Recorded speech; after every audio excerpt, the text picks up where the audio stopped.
Dozens of people on this Amtrak train are safe now after it got stuck underground during this heat wave. This is video you see here of those people on that Baltimore-Maryland train. They were trapped for more than an hour without air conditioning or electricity.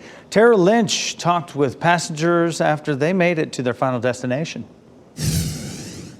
They're still trying to get the motor going, but if they cannot get it going, they're going to do a train transfer.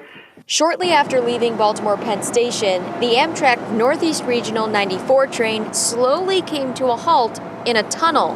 Passengers say this began at 3:40 Monday afternoon, and quickly the train began to heat up. Probably 5 minutes after leaving Baltimore Station, the train completely lost power. We were in a dark tunnel, no power, no lights. We had, emergency lights on, but being stuck in that tunnel, it got hot really fast. It was so bad it was hard to breathe. I was in the cafe car, which was apparently like the coolest one, and it was still hot there. And I didn't realize it was hotter other places till people were all coming there for water, and people were saying that other people were maybe even passing out.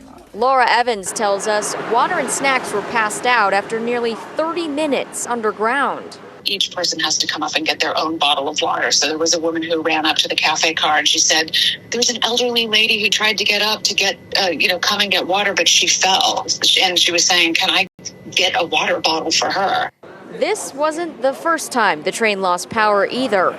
Passengers who got on in D.C. said the train was hot and didn't have air conditioning.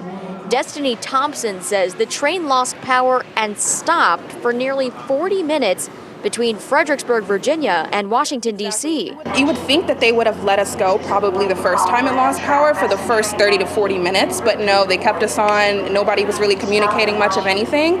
And then we sat on the train stuck in a tunnel for over an hour in complete blazing heat. Once the train was pulled back to Baltimore-Penn, passengers say they had to fend for themselves and find any train going north because the train that was sent for them was already full. There was just no direction. It felt like the blind leading the blind out on the platform. They haven't even offered refunds. I will never make this mistake again, and you'll never catch me riding the train in the summer.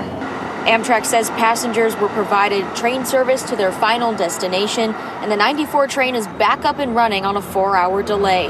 We still have not gotten any word on what went wrong on board. Some type of locomotive malfunction is what Amtrak said. That was Tara Lynch reporting. What a horror story that was. It really is. Wow.